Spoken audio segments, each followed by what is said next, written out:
Minarkahan na ang mga lugar na pagtatayuan ng mga istasyon ng Manila-Clark Railway.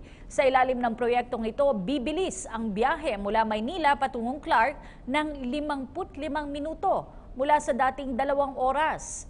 May ulat si Ria Fernandez. Kahit holiday, work pa rin ang pamahalaan sa pamamagitan ng Department of Transportation at iba pang kinauukulang ahensya para sa katuparan ng pangakong Build program. Minarkahan na ang 5 sa 17 istasyon ng itatayong Manila to Clark Railway. Yan ay sa Marilao at May Kawayan sa Bulacan, Valenzuela City kung saan itatayo rin ang Mega Subway Depot, Caloocan City at Tutuban sa Maynila.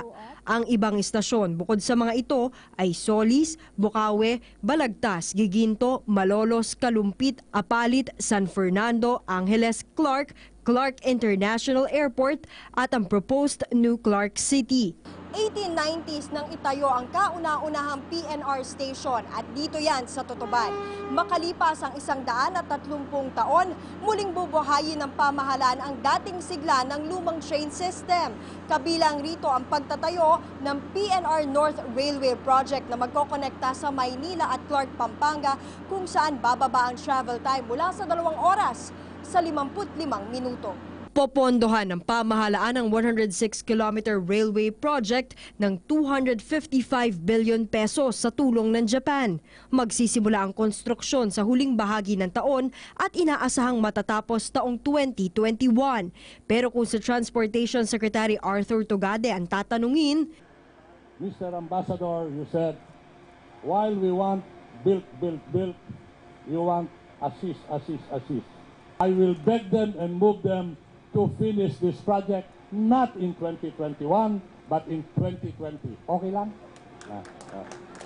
Kapag operational na, isa ang taga-Kalumpit na si Eileen sa tinatayang 350,000 pasaherong makikinabang sa tren araw-araw. Pagka sa traffic pa lang, dapat 1 oras lang Kalumpit hanggang dito.